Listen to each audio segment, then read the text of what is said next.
Ya, Assalamualaikum warahmatullahi wabarakatuh.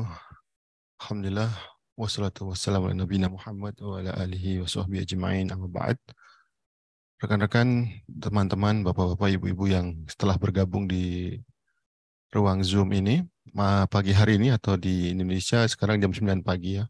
Di sini kita baru selesai menyelesaikan sholat fajar atau sholat subuh. Hari ini atau pagi hari ini di hari Ahad, kami tidak banyak akan berbicara, tapi lebih banyak akan mendengar pertanyaan dan akan kami jawab sebisa mungkin, semampu mungkin, sejauh yang kami tahu terkait dengan lowongan kerja dan dunia kerja di Arab Saudi. Tapi izinkan sebelum itu kami akan share sedikit informasi sebagai pembuka acara di pagi hari ini. Langsung kami tampilkan slide-nya. Yang pertama, kami akan informasikan apa saja sebenarnya profesi pekerjaan yang tersedia di Arab Saudi bagi warga asing.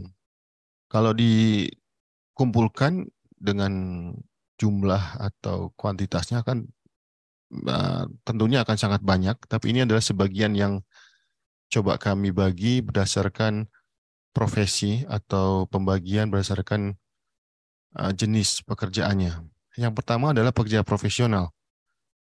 Yang dimaksud pekerja profesional ini biasanya diidentikan dengan warga asing atau ekspatriat yang bekerja di perusahaan multinasional seperti di Saudi Aramco, di Sabik, di Saudara, Sambersi, dan sebagainya ya. Banyak sekali perusahaan-perusahaan internasional yang ada di Arab Saudi, baik itu di dunia industri perminyakan, mineral, termasuk juga fashion dan makanan, dan sebagainya, sangat banyak.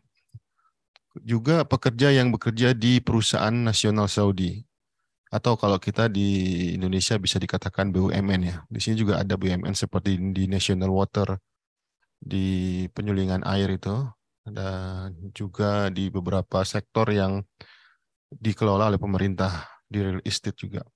Atau perusahaan swasta. Kalau perusahaan swasta ini eh, kalau di kita ya sama ya, dimiliki oleh personal-personal atau perusahaan-perusahaan, dari perusahaan yang milik Ar-Rajhi, perusahaan miliknya Bin Laden, dan sebagainya. Atau juga perusahaan investasi asing, dan ini sudah mulai banyak di Arab Saudi semenjak digalakkan investasi bagi warga asing. eh, Sangat banyak ya di berbagai sektor. Ini biasanya orang-orang yang bekerja di perusahaan seperti ini biasa kita kenal sebagai pekerja profesional. Kemudian bentuk pekerjaan lain atau profesi yang tersedia bagi warga asing atau ekspatriat di Arab Saudi diantaranya di perusahaan kecil dan menengah, seperti dari penjaga toko, pelayan, dan koki restoran, termasuk sopir deliverynya, sopir bis sekolah, pekerja salon kecantikan, salon cukur rambut, panti pijat, penerjemah di maktab Istiqdam, tukang servis, mesin cuci, AC, listrik di perhotelan, juga tenaga kerja di kesehatan. Dan penjaga toko atau pelayan atau koki restoran ini yang biasanya mereka kerjanya sangat luar biasa ya, sampai berjam-jam di dalam satu hari.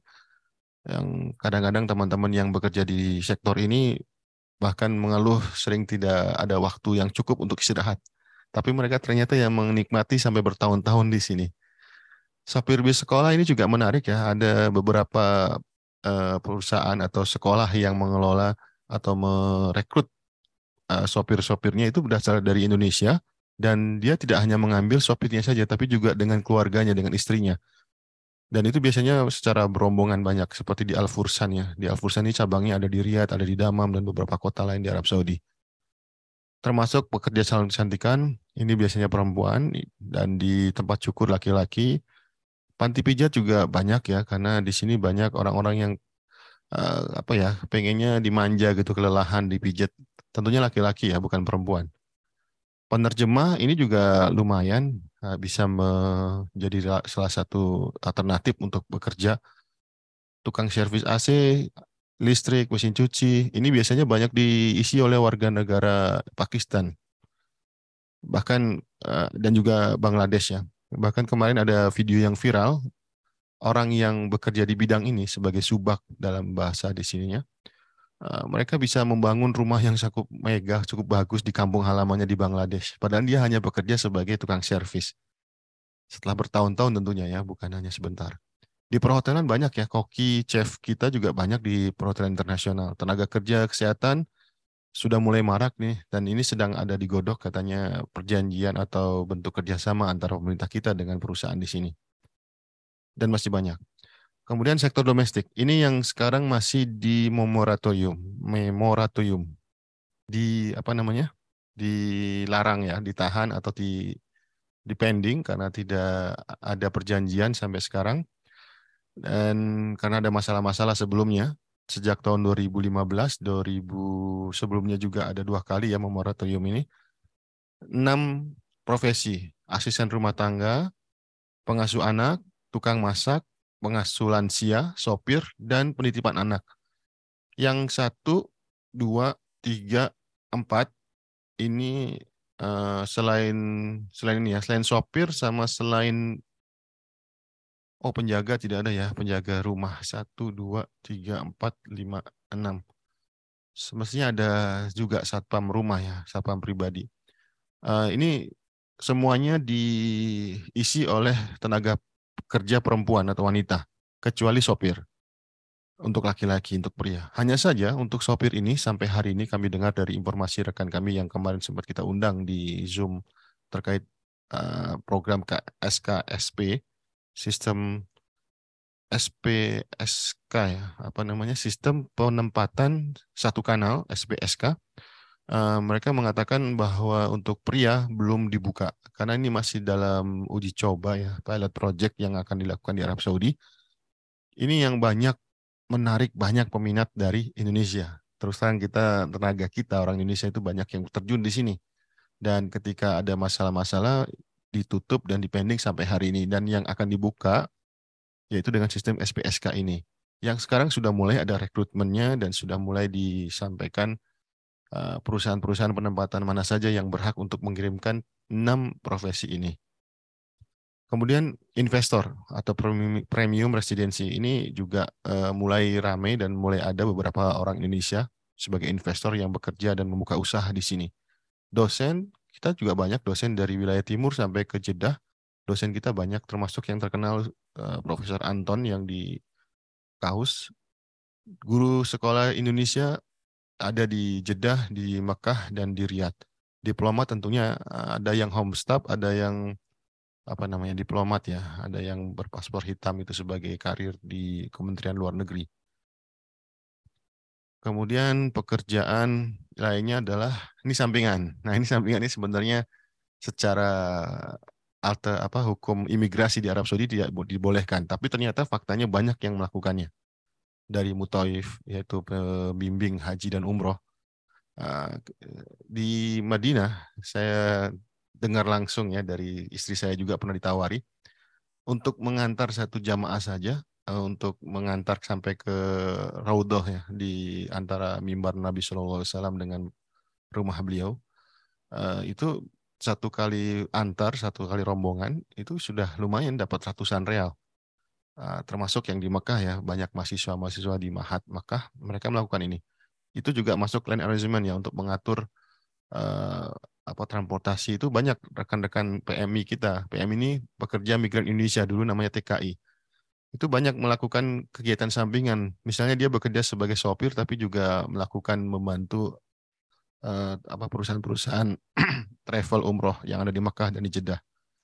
Badal umroh ini juga subhanallah ini juga sudah menjadi salah satu sampingan ya mahasiswa terutama. Kami suka ngelihat ada iklan-iklannya, bahkan ada diskon, ada promo segala macamnya. Dan haji juga.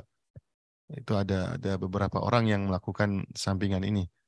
Catering. Nah, ini catering juga lumayan ya. Ini sebagai ibu rumah tangga kemudian tidak banyak kegiatan, sementara kalau keluar tidak sama suasananya seperti di Indonesia. Mereka yang bisa masak ataupun mau belajar masak ternyata lumayan tinggi ini income-nya. Bahkan bisa mengalahkan gaji seorang pekerja atau suaminya yang ada di Saudi. Termasuk juga yang punya kendaraan bisa jasa antar orang dan barang. Ini juga banyak di request karena orang Indonesia merasa kurang nyaman kalau misalnya pakai taksi atau pakai kendaraan umum yang disopiri oleh warga asing. Maka mereka lebih memilih orang kita. Dan ini sangat terbuka besar, lebar ininya apa namanya kemungkinan dan kesempatannya. termasuk calo loker ya. Ini saya juga bisa melakukan ini sebenarnya. Kalau mau menjadi calo, ini saya juga memungkinkan mendapatkan profit di situ. Nanti mungkin kita bisa bicarakan nanti ketika ada tanya jawab ya, dialog kita nanti dan lain sebagainya. Sangat banyak profesi yang bisa. Makanya kemarin waktu kita undang Pak Ali, pengusaha restoran yang ada di Riyadh, beliau sangat optimis sekali mengatakan 5 tahun ke depan Riyadh ketika infrastrukturnya sudah selesai, Saudi ini, dan dia berkali-kali mengatakan sangat-sangat banyak sekali kesempatan untuk bekerja dan melakukan usaha di Arab Saudi ini. Saya sendiri sepakat karena dari awal saya ngelihat banyak bidang atau banyak celah yang memang belum diisi oleh warga Saudi. Selain warganya sedikit, juga warganya keahliannya terbatas. Tidak semua orang Saudi bisa mengerjakan sesuai dengan apa yang kita bisa kerjakan. Nah, sementara ini skema penempatan pekerja migran atau pekerja kita dari Indonesia ke Arab Saudi ini, bukan ke Arab Saudi, maksudnya secara umum aturan pemerintah itu yang pertama G2G. Ini uh, yang dilakukan oleh antara pemerintah yang memiliki MOU ya, apa namanya, Master of Understanding ya, yang ada kesepakatan antara dua negara. Yang kedua, private to private. Ini adalah lembaga berbadan hukum di Indonesia dengan lembaga berbadan hukum di luar negeri. Ini yang sekarang sedang berjalan. Jadi ada PT di Indonesia yang mengirim untuk perusahaan syarikah di sini yang menerima, yang menampung. Kemudian yang perusahaan di sini akan menempatkan tenaga kerjanya ke berbagai sektor. Atau kalau kita di Indonesia bisa dikatakan outsourcing. Dan ini tidak hanya terbatas perempuan, laki-laki juga banyak. Dan yang kami tahu, ini banyak juga dari warga Bangladesh, India, Pakistan. Mereka didatangkan oleh perusahaan dari negaranya masing-masing, ditampung di sini, kemudian oleh perusahaan atau syarikat penempatan di sini disewakan jasanya ke berbagai macam perusahaan. Dari mulai cleaning service, tenaga-tenaga tertentu di bidang produksi, dan macam-macamnya sampai kebersihan juga. Kemudian yang ketiga ini menurut Adnaker KBRI, skema yang penempatan yaitu pengiriman tenaga kerja dari Indonesia ke luar negeri adalah untuk kepentingan usaha sendiri. Ini seperti contohnya ada proyek di satu negara, kemudian dia memboyong atau membawa secara massal warga Indonesia untuk bekerja di negaranya. Kata Adnaker KBRI itu terjadi di Aljazair ketika mereka sedang mengerjakan suatu proyek bekerja sama dengan Wika, kemudian memboyong berpuluh orang ya, banyak dari warga negara kita untuk bekerja di Aljazair. Kemudian yang keempat adalah government to private. Ini yang sedang digodok ya, sedang akan dilakukan untuk tenaga kerja kesehatan di Arab Saudi, seperti pengiriman perawat. Dan ini sedang dirintis katanya di Arab Saudi. Jadi misalnya perusahaan di sini meminta sekian puluh perawat dari Indonesia untuk ditempatkan di salah satu rumah sakit pemerintah atau perusahaan tertentu di sini. Dan ini sedang berlaku. Selama ini masih menggunakan yang kayaknya yang terakhir ini. Oh, atau yang kedua. Jadi private to private. Jadi PT ke PT, dari perusahaan-perusahaan. Dan ini yang terakhir yang sebagian kecil dilakukan bagi teman-teman yang profesional yang siap untuk bekerja tanpa harus melalui ya kalau dibilang calo ya, atau juga perusahaan penempatan. Jadi kita sudah siap dengan kompetisi kita, sudah tahu syarat-syaratnya, kemudian kita searching di semua informasi loker baik itu di medsos ataupun di media website mereka. Kemudian kita langsung melakukan negosiasi, kita melakukan kontrak, kita wawancara baik itu online ataupun offline. Kemudian kita berangkat. Tapi hati-hati, yang terakhir ini banyak kasus bagi warga negara kita yang kurang siap, baik dari kompetensi dan memahami tentang syarat-syaratnya, tertipu di sini. Karena di, dilakukan atau melakukan perjalanan pergi untuk bekerja itu dengan melalui sponsor ya, bahasa halusnya sponsor atau calo. Jadi, mereka ditawarin bla bla bla di Arab Saudi, ternyata ketika datang di sini ditempatkan bekerja tidak sama dengan yang dijanjikan. Dan kesalahan juga dari warga kita sendiri, kadang-kadang mereka tidak membaca PK, perjanjian kerja, akad yang ditandatangani. Ini banyak kasus terjadi. Bahkan mereka dimintai uang seperti dari Nusa Tenggara, sampai puluhan juta. Kemudian ketika datang di sini tidak sesuai dengan penempatan yang dijanjikan waktu di Indonesia. Makanya ini harus benar-benar sesuai dengan apa ya, informasinya itu harus benar-benar sesuai dengan yang ditawarkan. Untuk itu perlu ada semacam tazkiyah ya Pak, atau informasi yang valid dari teman-teman yang sudah ada di sini. Terus yang terakhir bahkan teman kami yang kemarin sempat ngadu juga di WhatsApp grup, dia mengatakan kerjanya begini-begini tidak sesuai. Waktu kami tanya, apakah Anda baca nggak waktu berangkat ke sini akad atau PK-nya dibaca nggak? Ternyata dia nggak baca dan dia nggak tahu isinya, sehingga dia ketika berangkat cuma hanya dikasih tahu atau ditawari dengan omongan-omongan rayuan sponsor atau calo, kemudian berangkat. Ya ini sangat lucu juga. Jadi kesalahannya juga nggak selamanya dari pihak yang menyediakan kerja di sini, tapi kadang-kadang kitanya yang kurang berhati-hati dan tidak mengerti bagaimana proses syarat-syarat atau perjanjian kerja PK tersebut, sehingga kita terjerumus di sini. Yang terakhir, ini adalah informasi bagaimana Saudi sekarang sedang gencar-gencarnya mengganti posisi warga asing atau ekspatriat untuk diganti menjadi atau dipekerjakan warga Saudinya. Seperti profesi yang jadi harus warga Saudi ini diantaranya ini banyak dan sangat banyak. Meskipun demikian kita tidak pesimis. Artinya masih banyak juga buat untuk warga asing. Apalagi kalau kita punya kompetensi, punya keahlian yang dibutuhkan. Bahkan bisa ditawarkan sebagai warga negara sini. Seperti dokter juga, seperti dosen, seperti tenaga-tenaga ahli. Ini juga jabatan yang sampai hari ini sedang diusahakan ya, tapi sudah diundang-undangkan bahwa ini harus orang Saudi. Nah ini yang ketiga. Meskipun demikian, sampai hari ini masih belum optimal program Saudisasi ini. Karena banyak terjadi pelanggaran yang masih ada karena diisi oleh warga kita, seperti di accounting itu masih warga kita masih banyak, seperti di idaroh ya, di HRD ya, di apa namanya, di personalia itu juga masih banyak warga asing yang bukan warga Saudi. Karena SDM Saudi juga belum siap. Nah, itu aja informasinya yang bisa kami share pagi hari ini. Nanti setelah itu saya persilakan untuk dibuka mikrofonnya atau lewat teks. Yang terakhir ini informasi tentang sertifikasi ya. Ini di Saudi mulai diperketat. Jadi orang-orang warga negara asing yang dia mempunyai titel insinyur atau bekerja di IT dan perawat dan lain sebagainya, itu ada beberapa yang disyaratkan harus ada sertifikat yang menyatakan dia memang ahli di bidang tersebut atau pengakuan dari satu organisasi. Kalau di Saudi sudah ada itu ya, organisasi insinyur.